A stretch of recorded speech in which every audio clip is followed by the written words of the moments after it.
God gotta make a blacksmith that's not scared to use that hammer. Work on the man. Work on the woman. Work on the man. Work on the woman. Work on the man. Work on the woman. And then when you're done, God look at you and see how beautiful, how wonderful, that you made. Certain telltale signs that their child may have been abused. 3 people have been charged in the brutal killing of 29-year-old Danielle Banks in Riverdale. She was found stabbed and burned in the street last week, and we told you the police needed help identifying her. Her family is speaking out to our Tara Molina today. She is live from the Riverdale Police Department with more. Her family is thankful tonight. Tara? Marie, they're thankful for what they call a version of closure ahead of the holidays and before they celebrate Danielle's life. We do want to warn you at home, some of the details you're about to hear are pretty disturbing. Danielle, she was a lively, spiffy, lovely young lady. She loved to sing, she loved to dance. Ray Banks, emotional, describing his late daughter, Danielle. She would bring brightness to your life. Danielle was killed in Riverdale earlier this month. She was beaten, stabbed to death, then set on fire. She was unidentifiable according to Cook County court records. Riverdale police released photos of a watch and described a tattoo. Because it was so difficult to identify her, they needed help. Police charged 3 people with felony first-degree murder in her killing: Scotty Joby Scott, Keith Bassett, and Latoya Larimore Mylans. As of yesterday, Banks told me his family doesn't know or recognize any of them. His daughter got caught up in drugs.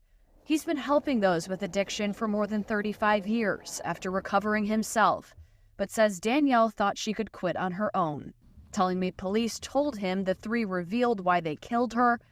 It's hard to hear. We do have some breaking news to report. Remember, we have been following this story all week out of Alabama, where this inmate was set to be executed tonight using a new and novel method, nitrogen gas. Well, this is what we know. You see a photo of the inmate right there. His name, Kenneth Smith. He was convicted of a 1988 murder for hire. He's a rare prisoner who has already survived 1 execution attempt. Back in November of 2022, Alabama officials aborted his execution by lethal injection after struggling for hours to insert an intravenous lines needle in his body. Well, under the new protocol, which was announced in a heavily redacted form back in September, officials will restrain Smith in a gurney and strap a commercial industrial safety respirator mask to his face. A canister of pure nitrogen will be attached to the mask in a process intended to deprive him of inhaling oxygen. Now, there have been many stays involved in this case, and including an 11th hour one as well that has just been denied by our top court, the Supreme Court, here as well. We are learning right now, according to Shannon Bream there in Washington, SCOTUS will not stop the nitrogen gas execution set for tonight in Alabama. 3 justices dissented in the case, Justices Sonia Sotomayor, Elena Kagan, and Ketanji Brown Jackson. A burglary attempt at a Dallas apartment ended with a violent shootout. Before the gunfire, doorbell cameras captured one of the gunmen pretending to be a maintenance worker. When he thought no one was home, he and an accomplice tried to kick in the door. Then they found out quickly someone was inside with a gun ready to fight back. Fox 4's Amelia Jones is at Dallas Police Headquarters tonight with the latest on this shootout investigation. Amelia. Steve, that man who fought back, his name is Ethan Rodriguez, and he told me today that in that moment he feared for his life. He told us that he has no connection to the man who posed as that maintenance worker, and he believes that this was a crime of opportunity. Saturday, August 19th, around 6 p.m.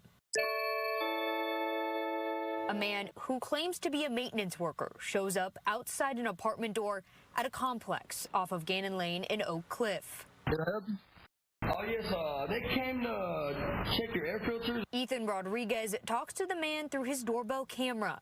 No one came to check the air apartment. No. Yeah, we're checking the air filters. Rodriguez tells him no one is home and to come back another day. Oh, much appreciated. A few minutes later, the man comes back, this time with a friend and their arm. Little did they know, Rodriguez is home and had been on his phone talking to them through his doorbell camera. So I hurried up and checked the camera to see who was all at the door, and I saw him kicking the door with a firearm, and fearing for mine and my brother's life, I just let the gun go. I didn't know what to do. Dallas police say Rodriguez fired 13 rounds, and the suspects fired back twice. No one was injured. According to the arrest affidavit, the video posted and circulated on social media led to Crime Stoppers tips that identified the suspect posing as the maintenance worker as 30-year-old Aaron Contreras. This was basically just a random attack. We couldn't have expected any of this. No, he's not linked to anybody in my family or anybody that we know. 2 days later, on Monday, police arrested Contreras and charged him with aggravated assault, deadly conduct, and attempted burglary. Can increase your sales overnight. We've just increased our conversion rate on checkout. Close look at this dash cam footage. You can see a truck driver nodding off. Then this. You can see 2 cars on the side of the road and a person standing outside them. The News4JAX I-Team is now learning the driver said his tire blew out and that's what caused the crash on I-4 in the Tampa area. Yeah, that's what he told troopers. But today I spoke with an attorney who says that this dash camera footage proves otherwise. Just a few seconds of sleep and then this. Truck driver Cecil Brown appears to doze off at the wheel of his 18-wheeler along Interstate I-4 in Hillsborough County. His semi-trailer first colliding with a car that was parked on the side of the highway, where 2 people were changing a flat tire. One of the victims was pinned against a concrete wall along I-4. According to this police report, Brown told Florida troopers his front tire blew out, and then the front right portion of his truck dipped and caused the crash. Testimony which troopers later determined wasn't what really happened. The video speaks for itself. You know, you have a driver that's fallen asleep in the middle of the day. Trial lawyer Stefano Portigliati with Coker Law tells the News4JAX I-Team that distracted driving is the #1 factor involving accidents with semi-vehicles. He says the trucking industry has made great advancements over the years in installing dash cam videos, but he says much more can be done to protect people on the road. And one of the things that we try to push a lot in our cases is, look, you had the camera already in the cab of the truck looking at the driver, but you didn't purchase the extra service of warning, of detecting fatigue. About your comments on slavery, we don't need to rehash that, but there were some critics that criticized your comments last night about having black friends as sort of using a trope. What do you say to people who say that you've really had challenges when it comes to talking about race and are worried about what that would mean for the general election? We were the only Indian family in our small southern town. I was teased every day for being brown. So anyone that wants to question it can go back and look at what I've said on how hard it was to grow up in the Deep South as a brown girl. Anybody can look at my record and see when Walter Scott was shot down by a dirty cop, how I made sure that the Walter Scott family didn't suffer because we put the first body camera bill in the country in place. Anybody can look at the fact that when we had 9 amazing souls die in Mother Emanuel Church, I did something that no Republican or Democrat ever wanted to touch, which was call for the Confederate flag to come down because it would take 2/3 of the House and Senate and was an impossible feat. I don't know what you're implying with that, but what I will tell you is saying that I had black friends is a source of pride. Saying that I had white friends is a source of pride. If you want to know what it was like growing up, I was disqualified from a beauty pageant because I wasn't white or black, because they didn't know where to put me. So look, I know hardships, the pain that come with racism. It's the reason that I fight bullies every day when it comes to racism, anti-Semitism, or hate, and I always will. If I didn't mention slavery on that day, it's because that's an automatic. There's always been, the Civil War's always been known about slavery. I misread it and thought he was looking for a bigger answer going. A hectic moment. It is caught on camera in downtown LA, a car flying down the street, and there is a woman hanging onto the hood. That woman says that she was trying to prevent thieves from getting away with her French bulldog. KTLA's John Fenolio joins us live from downtown LA with a story you'll see only on 5. John. Yeah, Karine, pretty wild stuff. Sadly, incidents like this are all too common. Thieves targeting dog owners for their prized pups. But as you're about to see, one woman wasn't about to allow her dog to get stolen without a fight. A woman clings to the hood of a speeding car in downtown Los Angeles. As he started to go faster and faster, I started to say, I'm about to die. This is my death right now. I'm about to die. Ali Zacharias was hanging on for dear life and the life of her beloved French bulldog puppy Onyx after thieves snatched the dog in broad daylight. It was horrifying. Ali had just sat down for lunch with her pup outside the Whole Foods located on Grand Avenue and 8th Street around 2:30 Thursday, January 18th. Who's wild? A happy and social puppy, Onyx was sitting under the chair when a woman approached and began calling to him, then grabbed his leash. I didn't think that somebody was stealing the dog. I thought it was a misunderstanding. So I was like, that's my dog, excuse me. And she wasn't listening, and she turned and she got right into a car. And I tried to follow her into the car, but I got in there and there were 4 people in the car. The suspects pushed her out and locked the doors. That's when Ali jumped in front of the car and screamed for help. Nobody came, and next thing I know, the car's driving into me, and I like basically fell onto the hood. If someone stole my dog, I would probably try to kill them myself. A disturbing story tonight out of Philadelphia making headlines. A man accused of beheading his father and posting the gruesome video online. Authorities say the victim's 32-year-old son, Justin Mon, was arrested for murder. He's facing several charges, including first-degree murder and abusing a corpse. Justin's father, Michael, was found beheaded in the bathroom of his home last night after officers were called to the scene. Police say that the YouTube video, which lasted more than 14 minutes, showed his son picking up his father's severed head and identifying him by name. Neighbors described Justin as a regular walker in the neighborhood, someone they recognized, someone they described as weird. Totally screamed like somebody sent the video, and I opened the video and I was like, oh my God, that's the guy that, I see every day, that I knew something, something was unhinged with him. So I couldn't believe it. Bucks County District Attorney's Office says Mon is scheduled for a hearing next week. Shocking new video shows the lawlessness of Democrat cities colliding with Joe Biden's open borders insanity.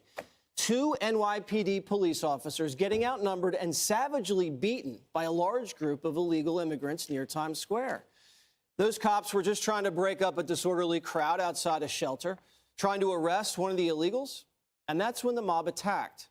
One of the thugs kicking an officer in the face while he's on the ground. He suffered a cut to his face, and the other officer was injured. 5 of those violent suspects were arrested by police later that same night, charged with assaulting a police officer, but 4 of them already back on the street, released without bail. And get this, they were only in custody for 3 hours. And we're getting new video of that 5th migrant in court today. One NYPD chief says all of those cop-beating migrants should be locked up. Reprehensible. Cowards. You have 8 people attacking a lieutenant and a cop. The 4 that were arrested should be sitting in Rikers right now, on bail. Should be indicted this week and taken off our street. We are following a developing story out of Kensington, where police say multiple shooters fired into a crowd last night. 9 people were shot and taken to the hospital, and police say 4 of those victims are in critical condition.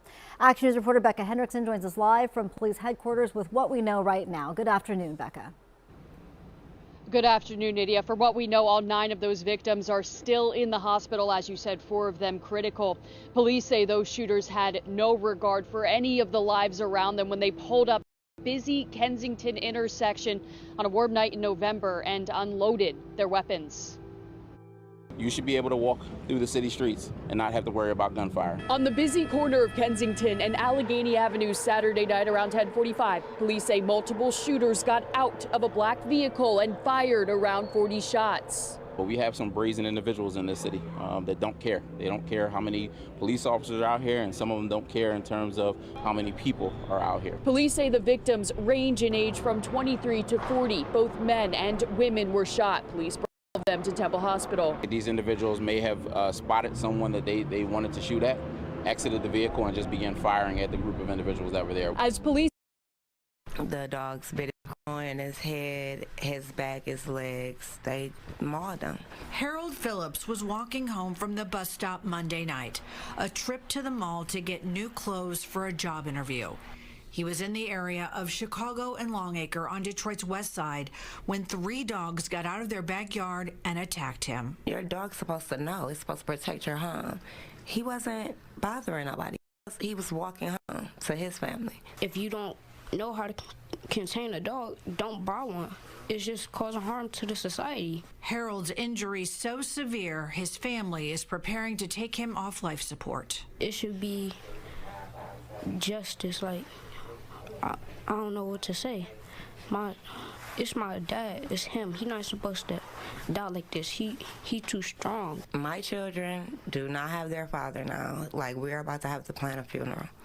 You know, and that's hard to have to tell your children 8, 11, 12, 13, 17. I'm heartbroken because I don't even have a father that can take care of me. The dogs are in custody with Detroit Animal Care and Control. Their owner has been cited for several ordinance violations. No word yet, though, on if he will be criminally charged. And now a breaking news update. A deadly shooting inside celebrity pastor Joel Osteen's Texas church. A young child is in critical condition. The suspected shooter, a woman in her 30s, was shot and killed. It happened in Houston at Osteen's Lakewood Church. CBS 2's Andrew Ramos has the update from investigators and new video from inside. Well, Joe and Erica, among the victims, that 5-year-old who tonight remains in critical condition. Now, the suspect in this case was a woman police say walked into the church with a long gun. And if she wasn't taken out when she was, could have caused a whole lot more damage. Cell phone video captures the terrifying moments after gunfire broke out inside Lakewood Church in Houston Sunday afternoon. Congregants seen running for their lives. A lot of shots. I called my mom. The bullets were still repetitive and they were still going. Houston police say it was shortly before 2 p.m. when a woman in a trench coat, accompanied by a young child, entered the church and opened fire. 2 security agents, both off-duty police officers, jumped into action. Both officers, the officer and agent, engaged, striking the female. She's deceased here on the scene. Unfortunately, a 5-year-old kid was hit. In critical condition. A 57-year-old man also suffered a gunshot wound to the leg. He's listed in stable condition. Police. What do you know? That you're a musician. But that's why I'm interviewing you today, so I can get to know you. So I'm a musician. Mm-hmm. What the fuck that mean? Make magic or something? What is musician? I think you're confusing that. Yeah, I'm not no musician. I make music. I make music. And that's not all I do. I make music, I act. I'm a TV star too, a young mogul. Just really quick, I think you're confusing. I'm not confusing nothing because you don't know. You thought that all I was a magician or whatever the fuck you said. See, that's what I think you think I said. No, I said musician, not magician. I don't think, baby, I don't think. What is that? That's ghetto. I don't think. I know. So you think. I didn't say magician, Suki. I said musician. And I think you are a musician. No, baby, I do music. So you just really quick, for the record, could you say you don't think you're a musician? I'm not none of that. But then after that, you just said I do music. Yeah, I do music. So in other words, you're a musician. No, I'm not. Okay. Good morning, and thank you for joining us. I'm Andy Sirota. And I'm Lisa Hernandez. A husband's accused of shooting a man after catching him with his wife in an Humble home, according to the Harris County Sheriff's Office. KPRC2 News reporter Corley Pio live in that Humble subdivision with how deputies caught that shooter. Corley. Andy and Lisa, the husband didn't even make it out of this subdivision before calling police saying he was a shooter. Hours before sunrise, a man called 911 saying someone shot him in the chest inside this humble home. Deputies arrived at the estates of Park Lake subdivision around 2 a.m. where they wrapped the home in police tape. They learned another man also called 911 saying he pulled the trigger. The suspect had called dispatch and advised he arrived home and found a male in the home with his wife, and he was the shooter. Paramedics rushed the man who was shot to the hospital. The shooter was also taken to the hospital for precautionary reasons. Investigators say the wife was not hurt. Any prior violence to this home? Not that we know of at this time. Detectives spent hours collecting evidence at the scene, placing items in plastic bags. This car was towed away. With the shooter's confession, investigators are linking every clue to the case. It's the only way we know how to rock. It started when we were young. Detective Jim Nolan. With a heavy heart, we can announce today that we have recovered 3 more bodies this morning. We think we have found everybody who was in that house. The Lay family, we think we have recovered all members of that family. And I want to give you an update on where things are going to stand. So at this point, there is no other search going on inside the building. We're trying to make sure the building is secure. We're going to be turning it over to the East Lansdowne officials as soon as possible for destruction and to make that area safe. At this point, the investigation moves to the Chief Medical Examiner of Delaware County. They have taken custody of all 6 bodies that have been recovered. I want to thank Chief Nolan and CID, the Criminal Investigation Division of the DA's office, have done incredible work handling this crime scene and recovering those bodies. I was with them yesterday when they pulled 2 of those bodies out. It is gruesome work, when they did a fantastic job. Now our Chief Medical Examiner is doing his part of the job. The first thing he's going to try to do is determine who these people are. He has to identify them using whatever means that are available, including DNA and dental records, and then he's going to try to determine the manner and cause of death. Our assumption is that they were shot by gunfire and then there was a fire set, but we have no idea if that's true. So again, the medical examiner is going to try to determine that. He tells me from talking to him yesterday there are tests he can run to determine whether people were alive at the time the fire was set or whether they were already deceased, and he will be looking for bullet wounds as well in what remains of the bodies. And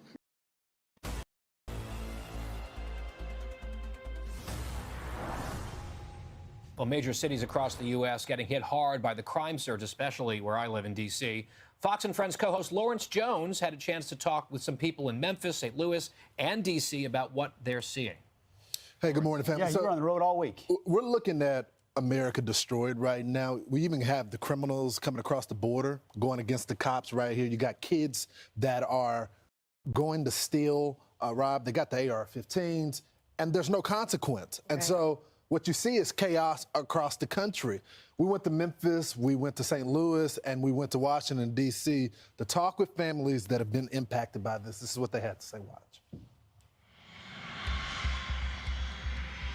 Lawrence Jones is in Memphis. Most of the criminals here, the way our bail system is set up, it's a revolving door. The crime is ramping up because there's just no consequences. It's not that they're not getting caught, they're just getting let back out. How many times have you been robbed?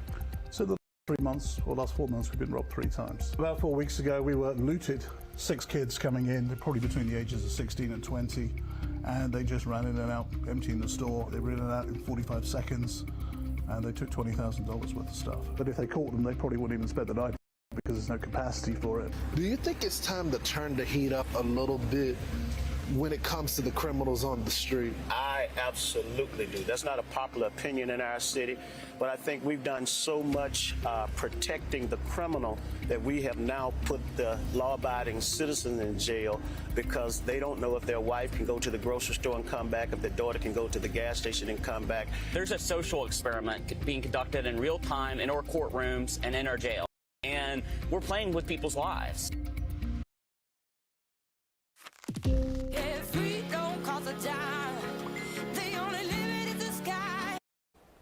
Just last month, 7 members of the same family were murdered in Joliet. Police say their own relative, Romeo Nance, was the killer.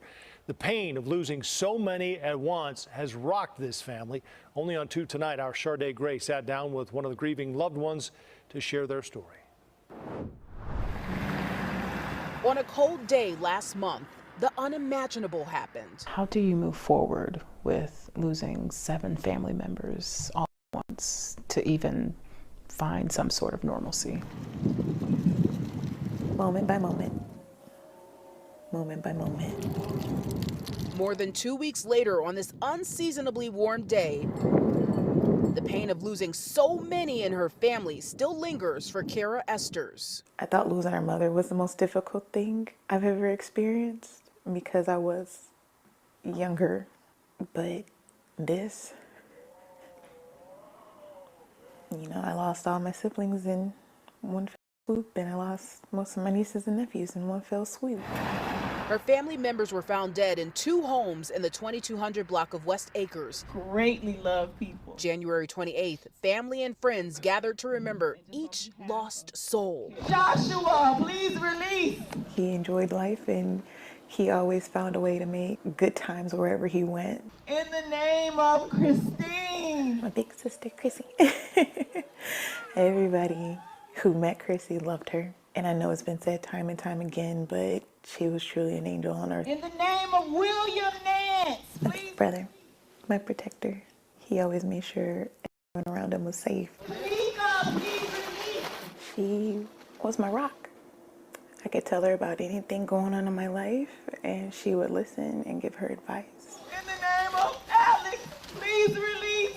Our Lucky was one of the silliest people you'd ever meet. Alana was shy when you first meet her, but when she got to know her, she was just one of the funniest teachers you'd ever meet. In the name of Angel. Sweet Angel. She really was her namesake. She had her moments where she was a little spicy, but through and through, she was a sweet girl. Is this a situation, a case where we might not ever know the reason why? I may not ever know the why, but I know the result. This is a difficult case. The LAPD always maintained this was a horrible accident, but the family of Officer Houston Tipping doesn't believe it. So it looks like this case will be going to trial. I'm angry, disgusted, heartbroken. And life is just different without him because of what they did. Shirley Huffman believes her son, LAPD officer Houston Tipping, was targeted and killed because he knew about rape allegations against fellow officers in the department. He was concerned enough that he was looking to leave, and he had interviewed, and that was his intention, was to leave. Attorney Brad Gage says Officer Tipping was an instructor at the police academy and was conducting a training exercise when he was gravely injured. After he became the instructor there, one of the accused officers signed up for that class, went into that class, engaged in intentional acts against my client, including putting him into a headlock, which he admits in his deposition testimony that we have, and also picking him up in what is known colloquially as a pile driver wrestling move. Officer Tipping was paralyzed and after 3 days in the hospital, died on May 29, 2022.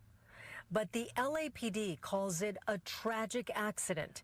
LAPD Chief Michael Moore had this to say back in 2022. Officer Tipping was not attacked. He was not beaten up by a group of officers, and he was not involved in any investigation of any police officer within the Los Angeles Police Department. Gage disagrees. He's filed a lawsuit alleging wrongful death, battery, and whistleblower retaliation. Having an officer. A man tries to attack a mom and break into her home while she and her daughter are inside. It happened on Joseph E. Lowry Boulevard near Donald Lee Hollowell in northwest Atlanta. The ordeal caught on home surveillance video. Fox 5's Christopher King spoke exclusively with that mom. Christopher joins us live at APD headquarters. Courtney Tom, a guy tried to drink some water from a faucet on the side of a home. The woman who lived there asked him not to. Then he turned violent.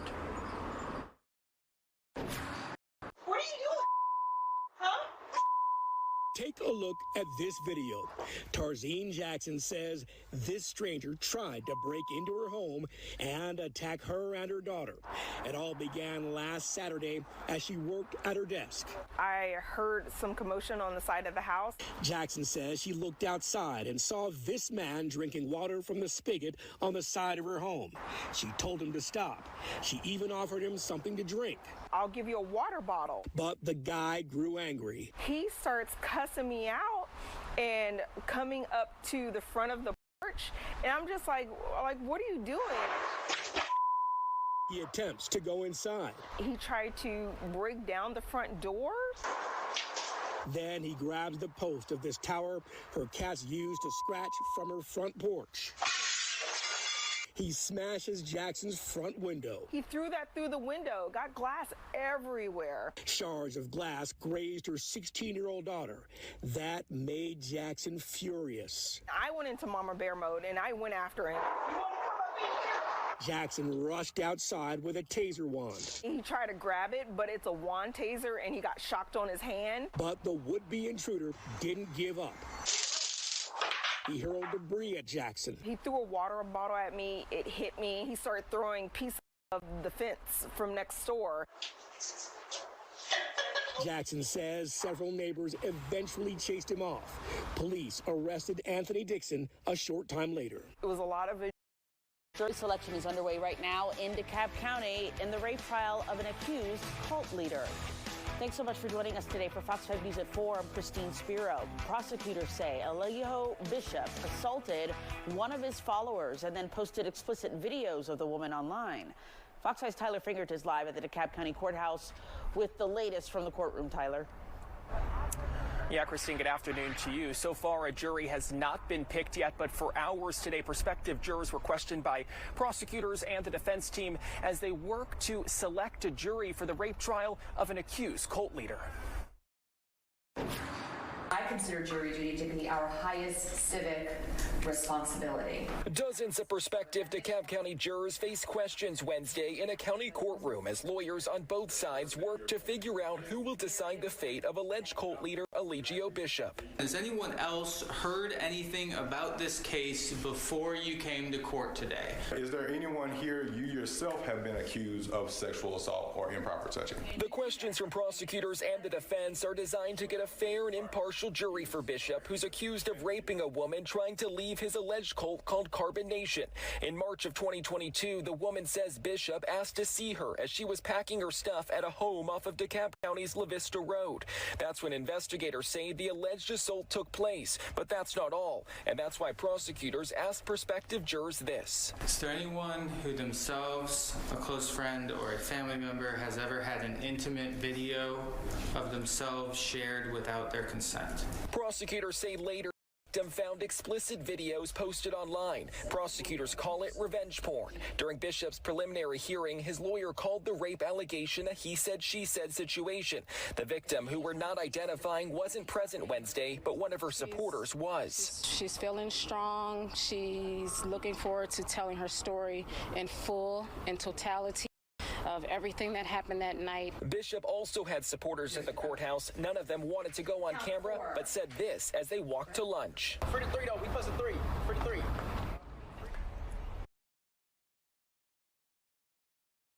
Do you really want to make your holiday special? Tanzania has got so much to offer. From the famous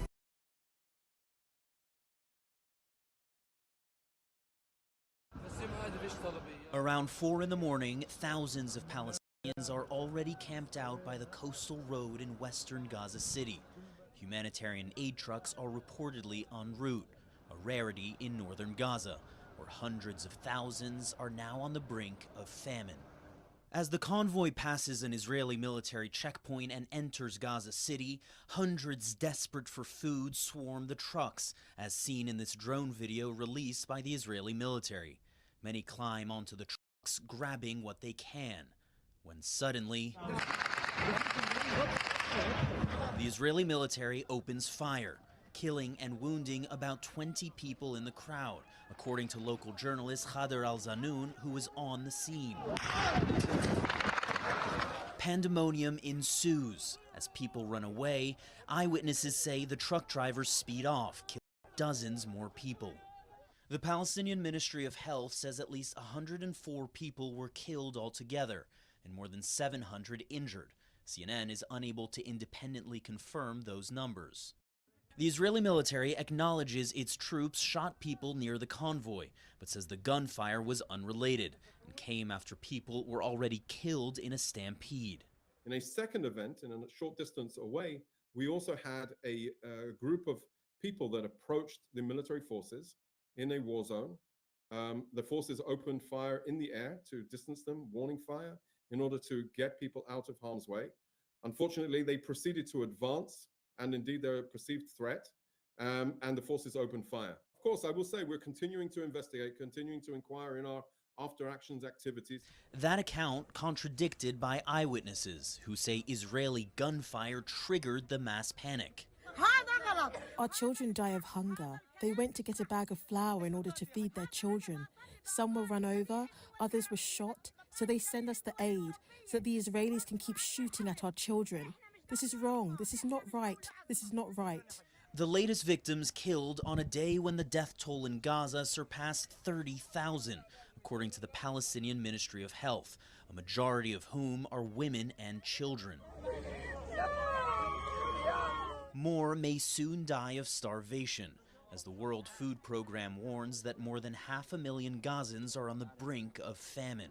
We are talking about a man-made famine, because we have a kind of a total blockage for the people who are living in the north. There is not even enough of animal food, animal fodder, for people to eat or to do bread with animal fodder. That desperation brought Tamer Atta al-Shimbari to that coastal road early Thursday morning. He went to get a bit of bread, a bag of flour for his family, displaced at the schools in Jabalia camp. Now he lies dead, killed while trying to survive. Jeremy Diamond, CNN, Tel Aviv.